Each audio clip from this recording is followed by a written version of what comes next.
wrote to each other, and it led to my coming here. It's my first trip to Taiwan. I've been many times into China and many times to Korea, but not often not a single time to Taiwan. And it was a great pleasure discovering Professor Chen.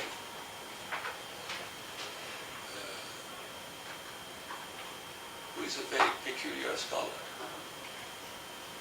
because a good scholar is a person who pushes borders of a field. And I think he is pushing the borders of the field.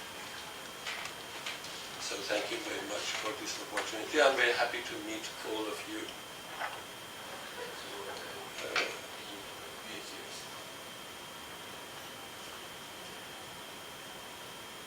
I left Iran when I was 14 years old and went back to Iran when I was 60 years old.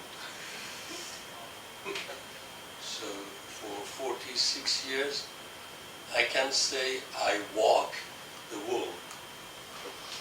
I studied, I did live, I got married, had a child, and made a lot of friends, and discovered I have crossed 130 societies. The minimum time in which I crossed were 3 weeks. The longest one is Japan. So,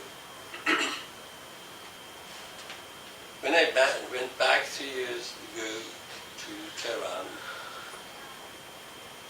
I had some very specific intentions. It was just after the major demonstrations of millions of people concerning the elections, presidential elections, 3.5 years ago, in a movement which is called Green Movement. And that movement, like many things in Iranian society, was not expected. Nobody foresaw such a huge popular movement. And when it happened, many of Iranian scholars and intellectuals who were involved in pushing that movement left Iran. And I considered that this is time for me to go back. So I resigned from my job in London. At the time, I had a professorship in London, and I went back to Iran. I'm very happy of it. I want to give you some images of Iran which eventually are not what you know. I think this is the use of us meeting.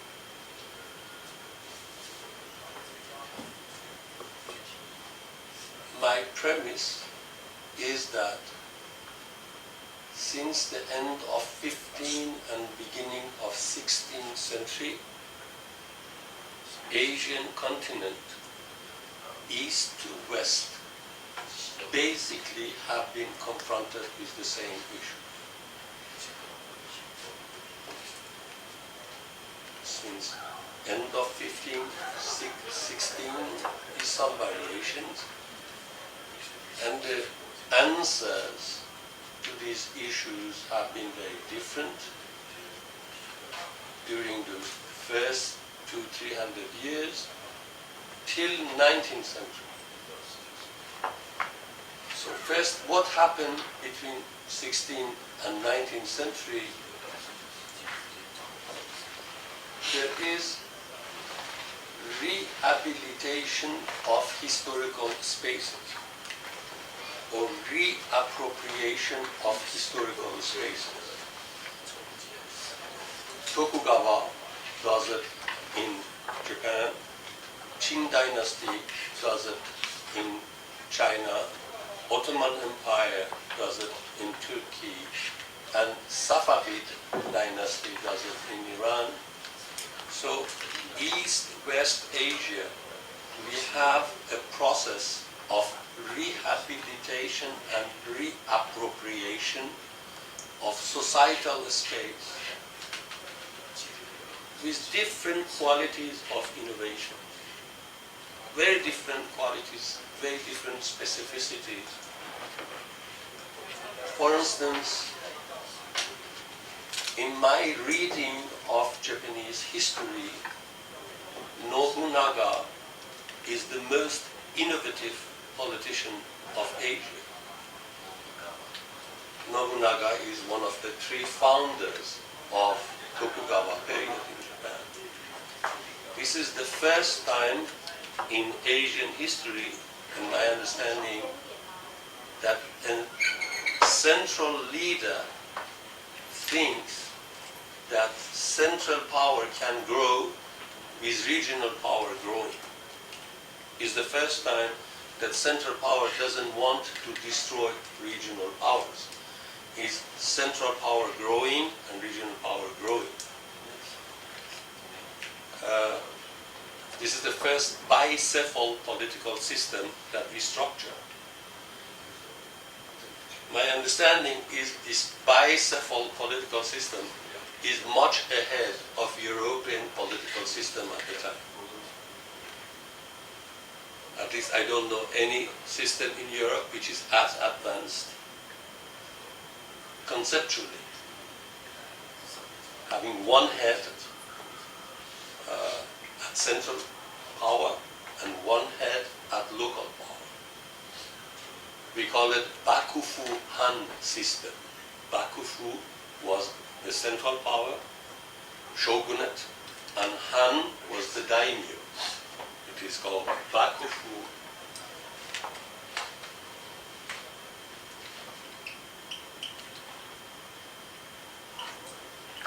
Han. Bakufu-Han system. This is bicephal. Is a system that has two head, bicephal system. If Tokugawa innovates through a bicephal system, Qing dynasty innovates through a major agricultural revolution. Agricultural revolution, innovation at the beginning of Qing dynasty is one of the most important agricultural revolution in world history. We don't have such a scale of innovation. The same goes for Ottoman Empire, which becomes a very important power in Europe, an Asian power, which becomes a three-continental power, Africa, Europe, and Asia. And it becomes an interlocutory, a partner with European political process. The same goes with Safavid Iran, which I wrote to you the names.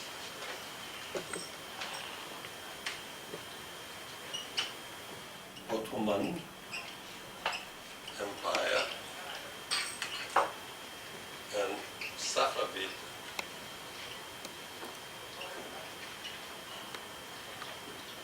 Empire.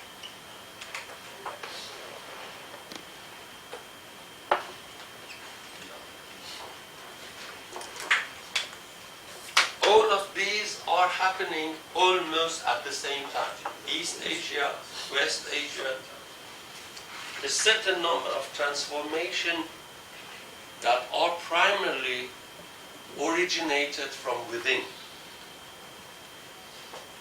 Is an internal process of these societies primarily. And then 200 years more or less takes. So what does it mean these are primarily inner originated, from inside. It means they are proactive processes.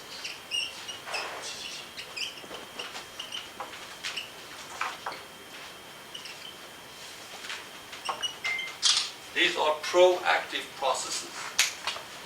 And what happens in 19th century, all of these societies become reactive processes. So, this is very important issue. Please notice that these reactive processes is a new depossession of history. When you react, you are not anymore the center of your own process.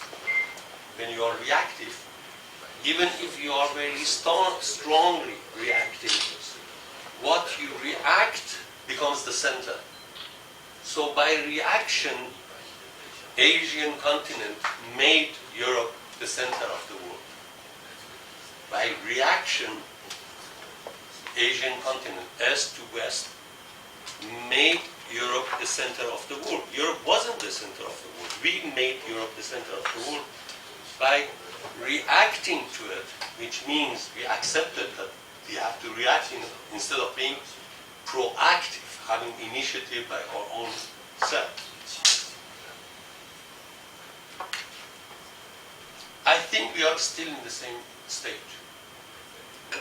I think still many of us are reactive to Europe, America. We are reactive to the West. And as long as we will be reactive, we strengthen what we react to. As long as we be reactive, we make stronger what we react to. So this is a very interesting moment of history. Second decade of 21st century, do we want to be reactive or do we want to be proactive?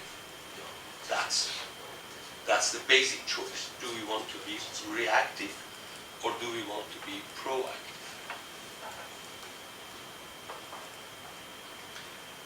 For me, any society has different layers, different segment, different part, and each of them have their own logic.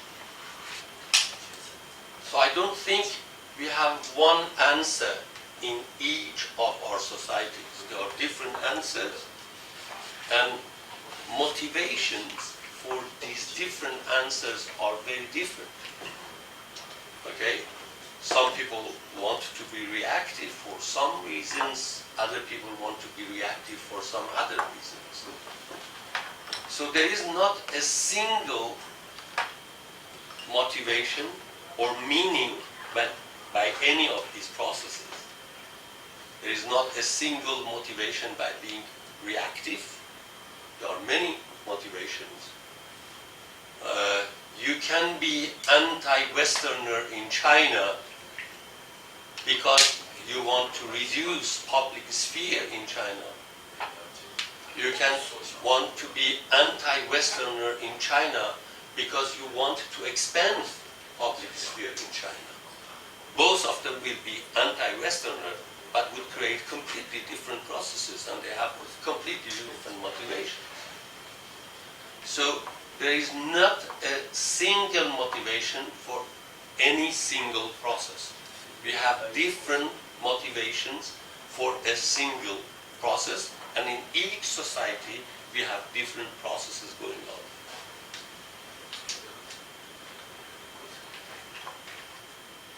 There are layers that are more powerful. What does it mean they are more powerful? There are layers that have more tools in their hands. What do I mean by tools? Is societal resources. We have layers in every society that have more tools in their hands. Stronger tools in their hands. But there are also layers that their tools are very fragile. The tools they have are very fragile, but this fragility has a very specific strength. The layers which have fragile tools are the layers linked to art. For me, artistic creation everywhere in the world, but particularly where I know a bit better, which is Asia, artistic creation are people who are really creative artists. People are very fragile economically, socially, at any perspective you want to define them, they are very fragile position. But they have extremely creative tools in their hands. They create those creative tools in their hands. So, my reading of Iranian society is how art has become a major sphere of innovation. How arts have become a major sphere of creation. The image of Iran is Ayatollahs. The image of Iran is Islam. The image of Iran is lack of freedom for women. These are three elements that are common. But these are creation mostly of Western media. Iran is a society of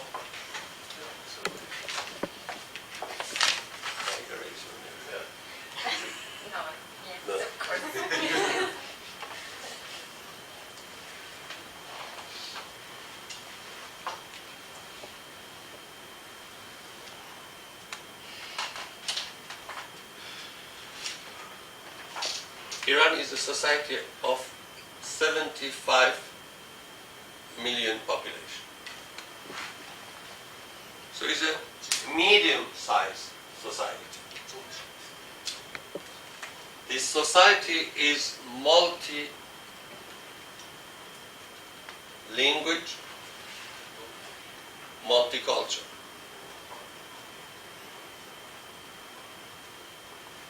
The population has grown twice in 35 years.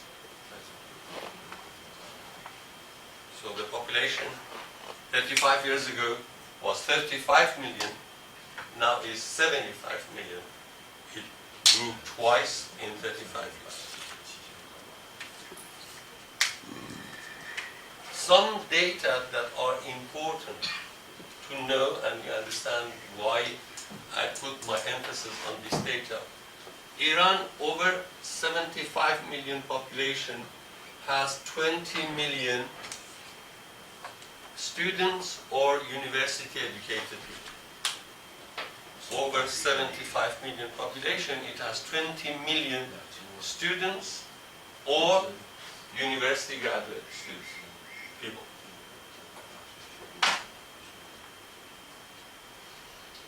Graduating university doesn't give any certificate about anything, it's that we have gone just through the process. But when you have a massive element of almost between 1/4 to 1/3 of population having been educated in such spaces in one way or other, because our universities are Western institutions across the world. His classroom, he's a professor, his students, his entrance exam, etc. So there are 1/4 or 1/3 of the population who are familiar with rational reasoning. They studied mathematics, they studied physics, they studied medicine, they studied. So an important segment of the population has gone through an intensive rational reasoning, because you need to answer to the question of the exam rationally.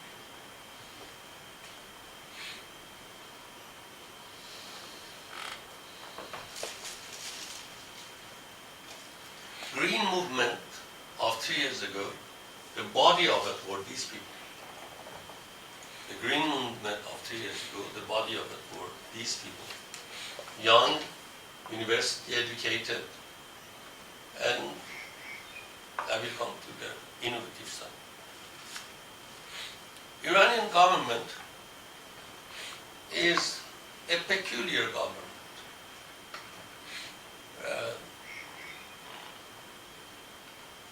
For me, what is important in a revolution,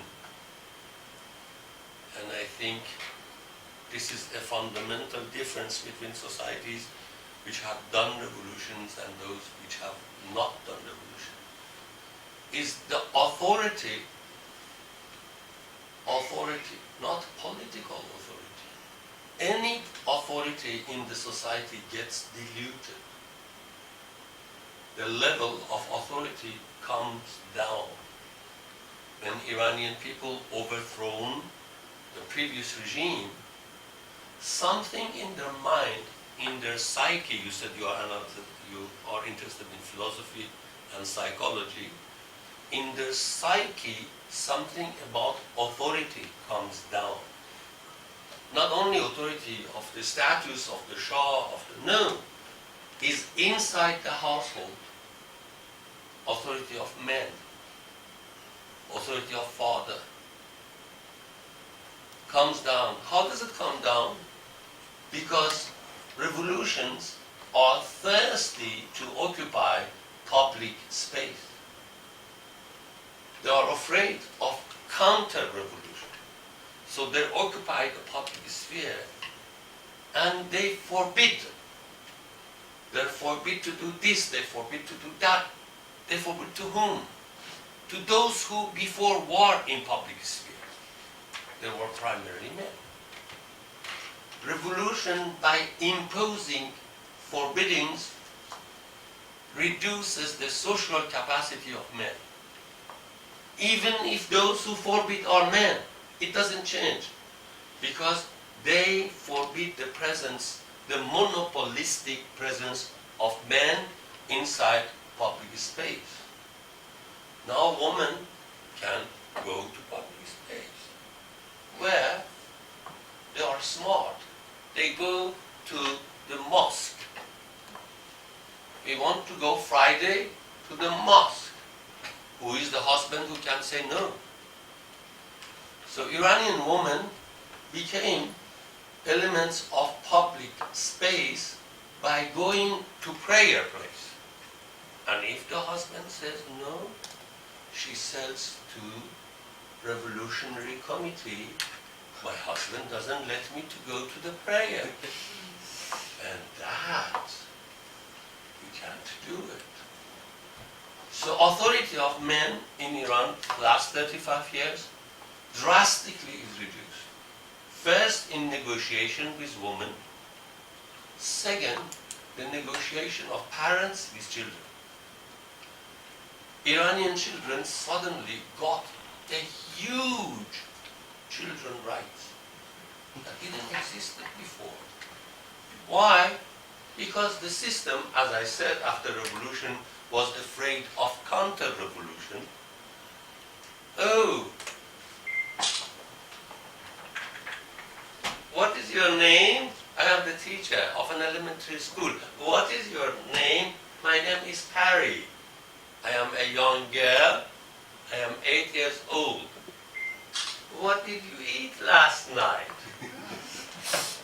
Do your parents drink alcohol with what they eat? And do they watch videos or watch the state television? So the parents said, you know, Harry, when you go to the school, don't talk to your teacher about what we do at home. Okay, the child understands now that she has a valuable information. She has a capacity of deliver a valuable information where the parents don't want. Now she can require some advantages. And this negotiation gets established in the family. and becomes suddenly transformed from corrupted system to a much more educative system. At the beginning is a corrupted power. The child gets a corrupted power. Can't say what the parents are doing wrong. But then it changes what you like to eat, what you like to wear, how do you want your room to be, and suddenly middle-class children become children with rights. These middle-class children of 34 years ago, now they are parents. Now they are the core of the society. Now they are behaving completely on different cultural patterns. And they have become the core of what we are forced to call here network society. These network societies are elective. They choose. They are not functional. They are based on convergence of values. So they are network values, network society based on to what extent your value system is closer to each other. For instance, do you like classical music? Do you go to concert? Do you go to a museum? Have you been to theater? So naturally, quote unquote, a certain number of societies, people get converging according to their value system. And it gets very, very, very non-articulated. Because still, some people are curious, what do you eat at night? What do you drink at night? Are you interested in concerts? They will ask, and now there is no more need for the parents to say, don't talk about it. There are spheres that children freely talk about it. These are networks in which they are integrated. So, do you have a musical instrument in your room? Musical instrument, piano or guitar, do you have a musical instrument? No? Do you? Do you? Who has? 1, 2, 3, 4. Tehran is the society in which more people have musical instruments in their home. They play privately the music they want. Iran is the society where more books on music, how to play music, musical instruments, are sold in the world. This is completely true in true sense, not in sensitivity of Chinese friends. In true sense, is a cultural revolution. The culture has changed. People want to play music. People want to learn how to play music. People become teachers. If you walk in the streets of Tehran, there are A4 size paper is written big character, piano, guitar, dance, and in much smaller character below it is written where, what price. So, one area which is fascinating is music. Music is, if you are, the second area, I will give you these different areas and I will try to see if you have connection here.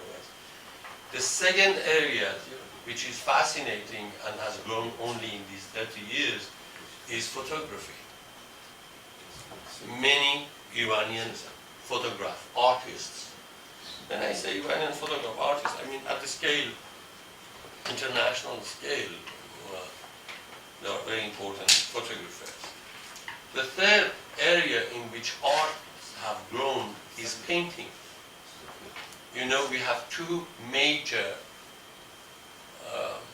market managers of international paintings, Christie's, and both of them are British, South Bay and Christie's. And in every auction of South Bay and Christie's, you have paintings of Iranian painters. And they are rather expensive. I don't have the capacity to buy of them. And so is a generation of painter. And then I guess maybe some of you who are in cultural studies are more familiar with Iranian movies. You know, the last year Oscar international movie was given to an Iranian movie. The title was Divorce. And one of the biggest movie director present alive is Kiarostami, who was very close to his last movie, is a Japanese movie. He has produced a Japanese movie in Japan, which is about the relation of a retired university professor with what in Japanese called mizoshobari, young girl who they are not sex workers. They provide services, presence, gentleness, etc. to men, and the different dimensions of this aspect of the reality of Japanese society. This movie kindly made a pre-review for me, and it's amazing. I think 4 months ago it went to the screens in Japan. But last year Oscar winner or Kiarostami are not the only one. Is a very important movie producing artists that are doing great work. So where do they come from? Official institutions do not educate. Okay. Can I stand? Can you hear me? If I stand? Because I'm afraid some of you will sleep. We had a fantastic lunch, and I guess you had a good lunch too. Don't fall asleep because I won't let you sleep, okay? Is it okay if I move? So, okay, some people moved, good. So I want to say that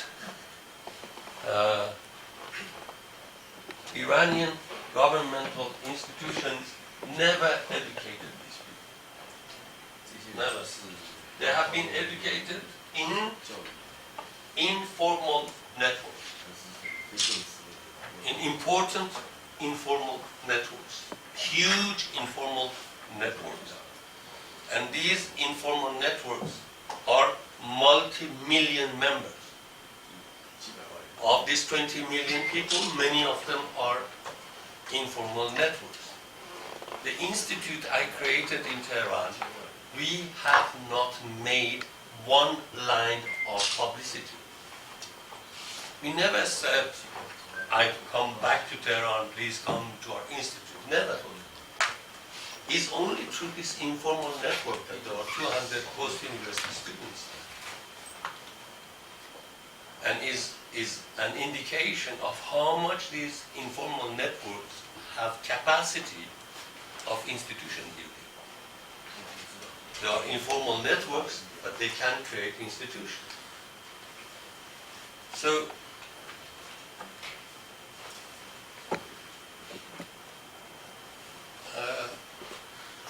I accidentally, just by accident, what I had at hand, these are representative. These are people who have had effect in last 30 years.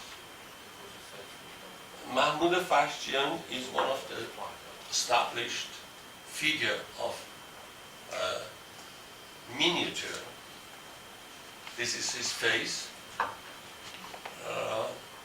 People when meet him in the street, I have walked with him in the street, many people greet him. They know him, not because of his mustache. He's known because of his work, and this is an example of innovation in miniature.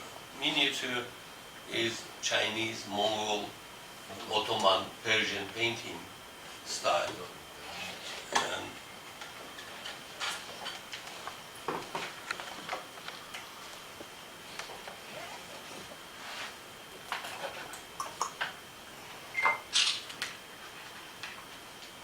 miniatures.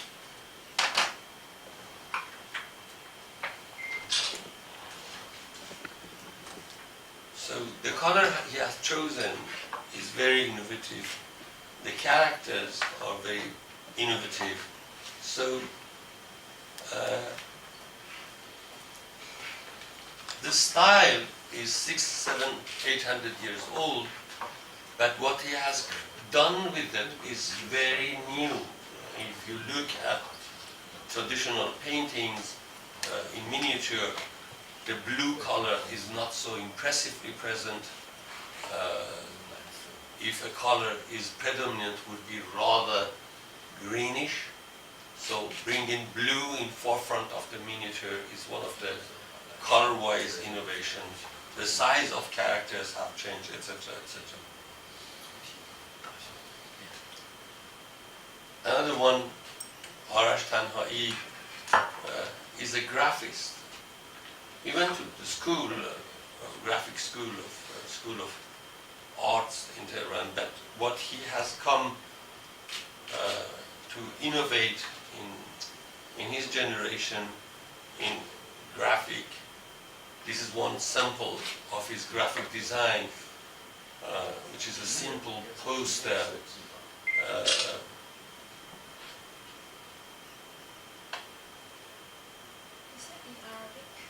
Is in Persian. The language in Iran is Persian. Persian and Arabic are like Portuguese and German. And German. The differences and similarities between Persian and Arabic is like Portuguese and German as the linguistic structure. You mean like different families? Yes. Arabic language is a Semitic. Is the other language close to Arabic is Hebrew. Persian language is an Indo-European language.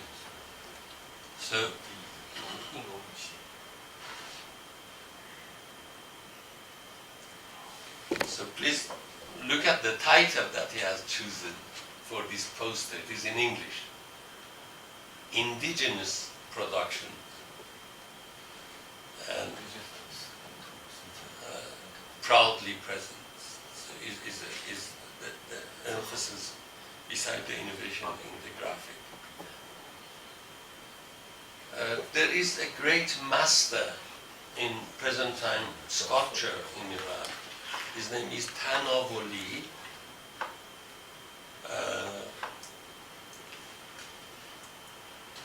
This is the character. I have been to his atelier, and the way he teaches is to let grow what you have best in yourself. His major materials is bronze. He uses practically bronze. And this is one example of his work. Please look at the upper part of it, this small calligraphy of writings, and this lower part. He is one of the great masters of contemporary sculpture in Iran. Reza Daneshmir, he is of young architect generation. He has done lots of thinking about how to bring modernity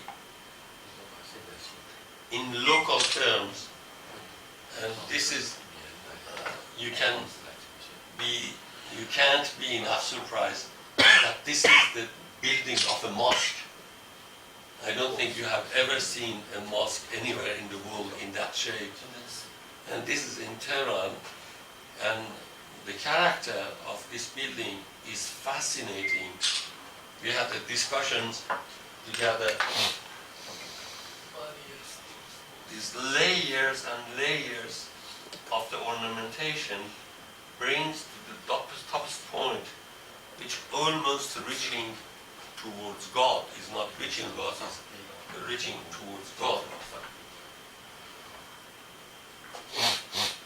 These are other perspectives of that building, which is really fascinating. And he fought for it. He fought so intelligently for it.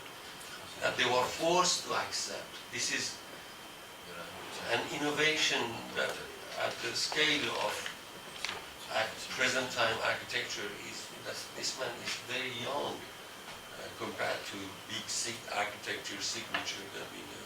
When was this built? 2 years ago. 是2年以前建。 Adirin Shadi is a photographer. Here she is. And she's really gorgeous in her work. She has done here a trick which is fascinating. The woman who is sitting back is dressed in end 18th, beginning 19th century Iranian woman. The dress is that era. And what she holds in her hand doesn't have anything to do with Iran. And this combination, she has provoked one of the most interesting debates about, I know all of you of cultural studies are familiar with, about hybridity in art. And she has generated the discussions how photography can play a role in conscientization on hybridity of our lives. Shahine Mushkin Alam is a modern dancer, again of this new generation.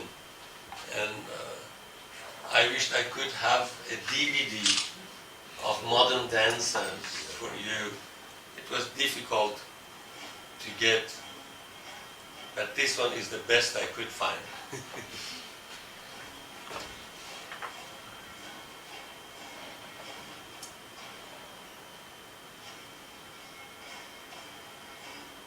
Please look at the movement. Can you feel some Thai elements in it, some Indian elements in it?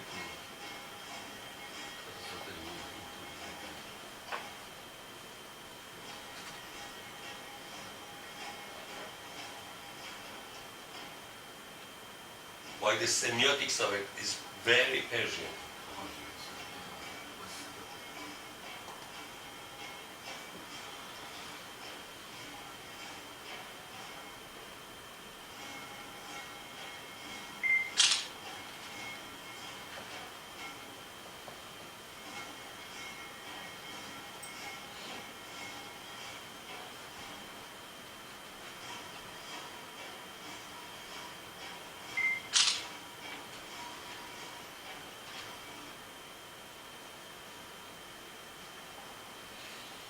And Yusuf Darwish is again of the same generation, painter and animator.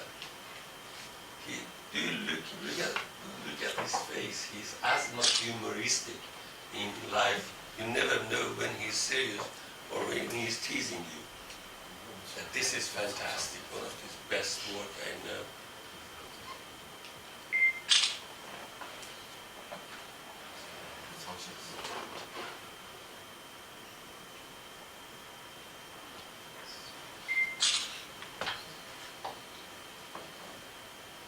I hope I'm not rehabilitating you, naked.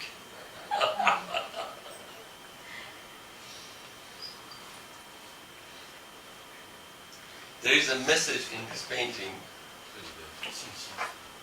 Can you see these books that are fallen? This means a person has fallen. And this is a critic of censorship. When you see it, it is not explicit that this is a critic of censorship. But if you want to write books to carry knowledge, there is this risk of falling. And it is not said, but everything is said. Is so.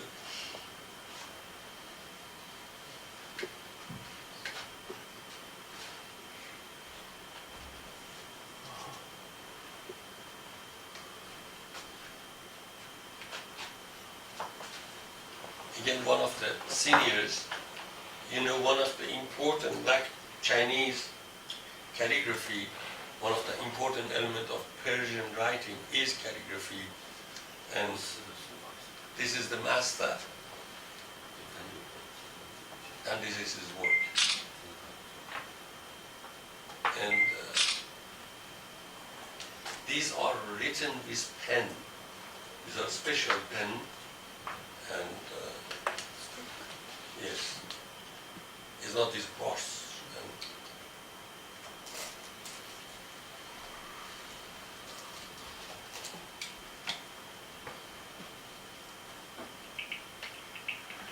It's Persian.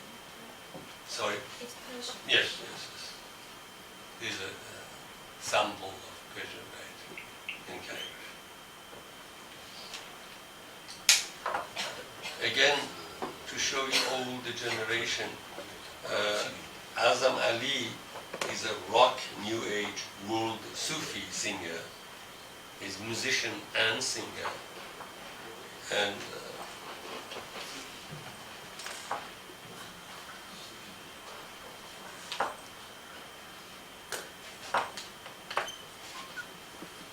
I think this picture tells in itself a lot about what she does, how she does it. And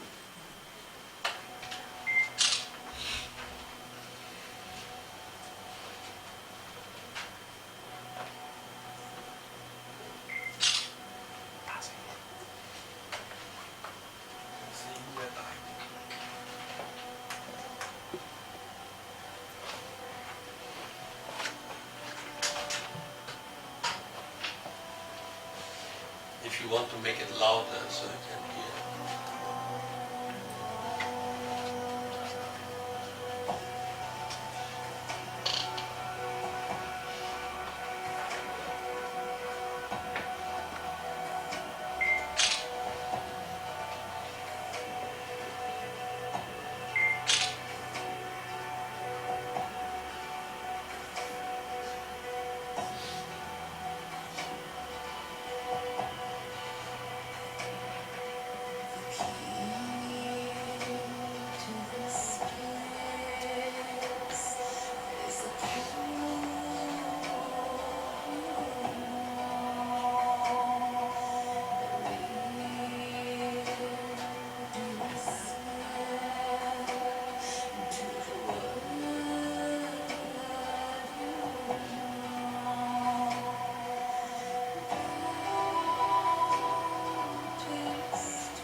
Is this a mixing of the classical with the Yes, modern world.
symbolic.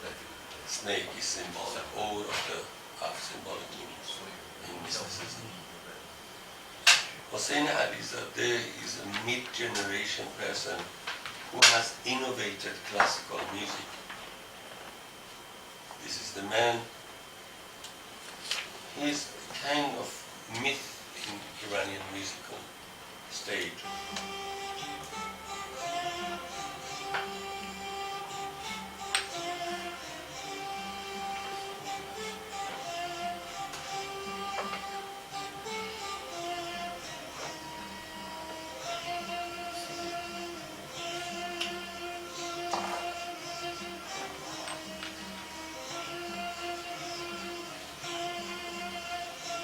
He chose this text one word.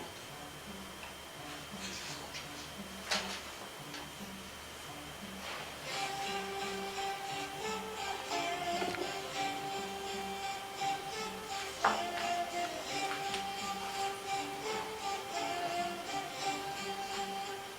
There is awe missing in compassion.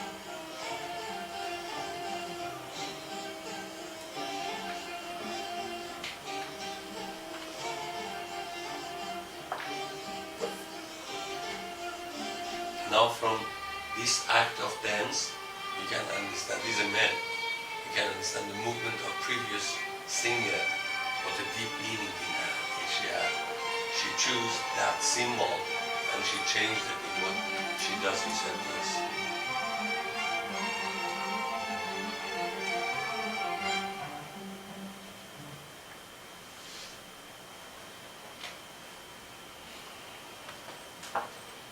Hushiyar is completely other end of this spectrum.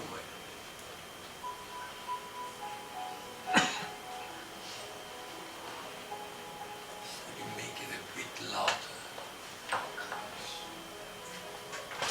What is meaning of acacia? Acacia is a flower, Wow. thousands of acacias.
Canon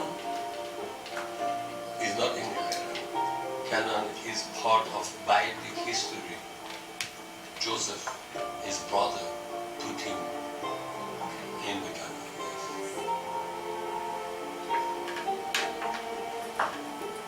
But they use all mythologies. Yes, all of them to bring up what they want to say.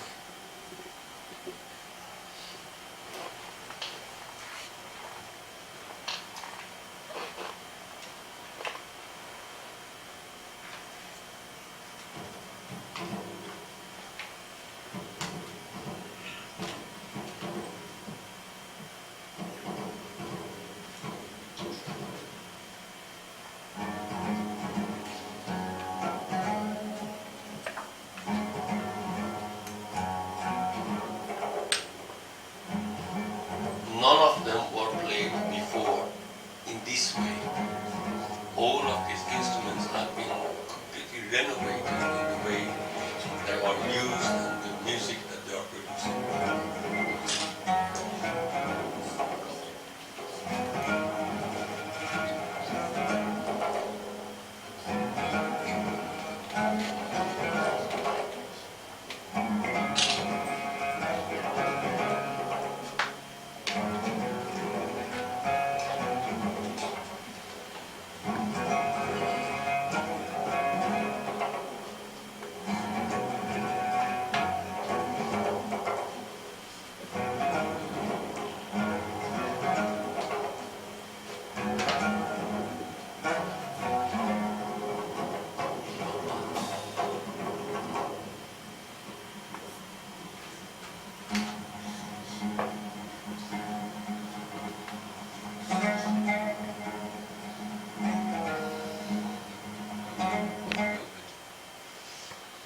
The instrument is called bat. This is the name of this bat. It's a new innovation. Yes. Instrument itself existed, but the way it is played is very new. So these were just really samples, and there are much more women involved in the process than men. 65% of the entrants to universities are by women. 65% of entrants to universities are women, and the government tries to limit them. They are trying to prevent them, etc. But they have not been successful so much. And these women are the matrix of informal network. Any cultural activities you have, the matrix of it is made by women, and they contain the society. That's my reading of it. For different political reasons, Iranian government is unable to make major policy decisions now. What keeps the society together are this matrix of women, informal society. They reduce the level of violence, they create the spheres for dialogue, and above all, they fill cultural spaces, cultural institutions, cultural spaces, etc. So this is under the skin of ayatollahs and women, chador, and Islam. Under the skin, there is a vibrant society that we don't hear of it. We don't know that it exists. I would say part of it is the will and the responsibility of West, but only part of it. Most of it, I am sorry, is our laziness. Most of it we don't look for to understand, to grasp the complexities of the realities. And this is everywhere. If you are in Iran, what you understand from China is economic growth. When I was in Taipei, one night I couldn't sleep, I had time lag, I watched this television, BS, Japanese BS television. I saw Japanese NHK is again putting for the new year Oshin. I don't think you know who Oshin is. Oshin is a character of beginning of 20th century. Of beginning to a woman, beginning of 20th century, who is, you can call it the champion of endurance of difficult life. And again, they are putting it on the stage. And therefore, an Egyptian man, a Turkish man, or an Iranian man who watches satellite television, again gets dreams of Japanese women that are, and Japanese women are not obedient. Japanese women are very strong. My wife is Japanese. And I obey very carefully. She is the manager of everything, and without her permission, with all the authority of Professor Chen, I couldn't come here. She allowed me to come. Like all women across Asia. Asian women are very strong. And they become stronger and stronger because they are mixing dual elements of historical power of woman, 1 million years, plus modern concept of rights. The rights is infused in 1 million years of capacities of negotiating situation, position, etc., etc. It's true for Indian women, it's true for Turkish women, it's true. That our image of women suddenly about Iran is that they are oppressed.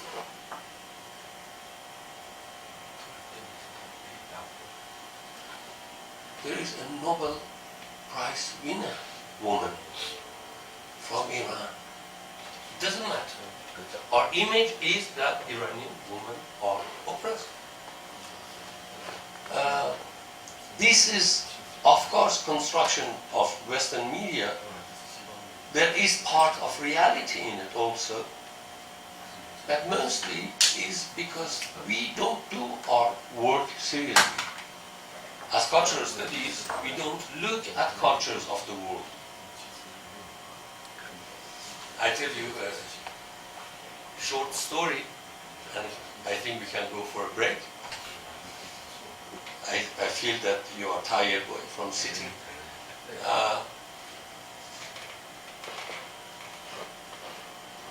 One of the best encyclopedia in the world is Encyclopedia Britannica. It's one of the best.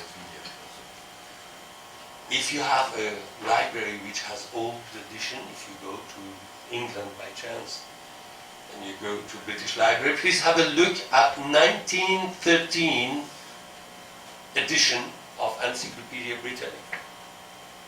The 1913 edition of Encyclopedia Britannica writes, I am quoting, Africans don't have civilization. Africans don't have civilization because they don't have writings, and civilization can be transmitted only through writings.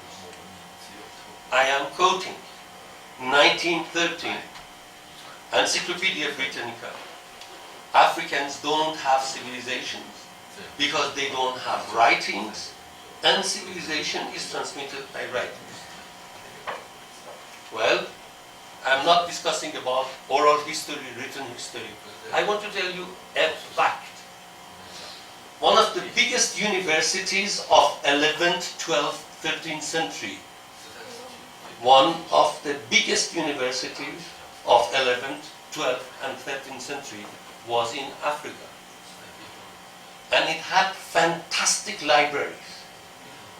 The city is called Timbuktu or Tumbuktu.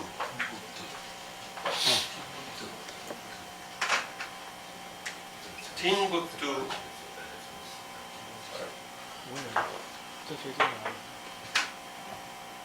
Timbuktu or Tumbuktu.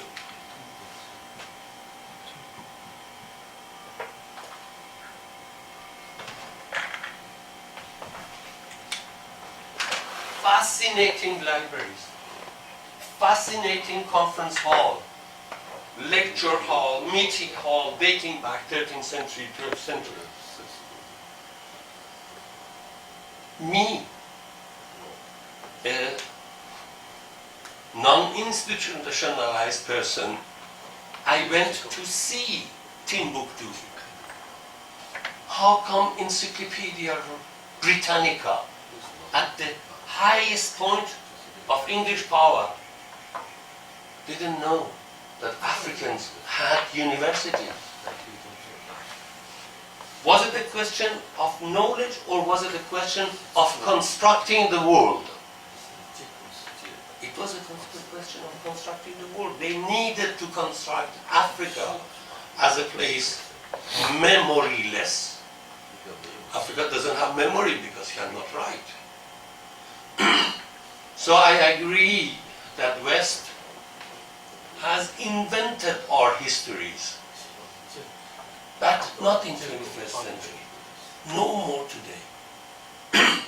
I think today, if we don't know the world, this is our responsibility. We are not doing our job correctly. Because this thing called internet, even if we are deprived from universities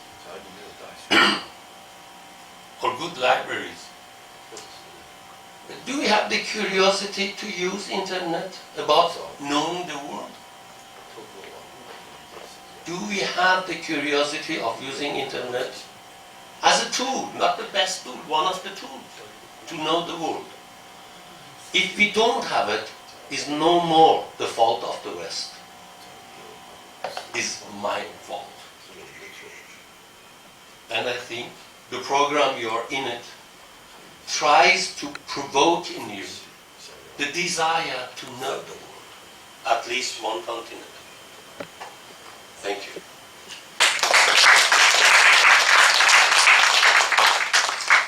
Good. We have 2-3 minutes break, so I can see some of the faces around.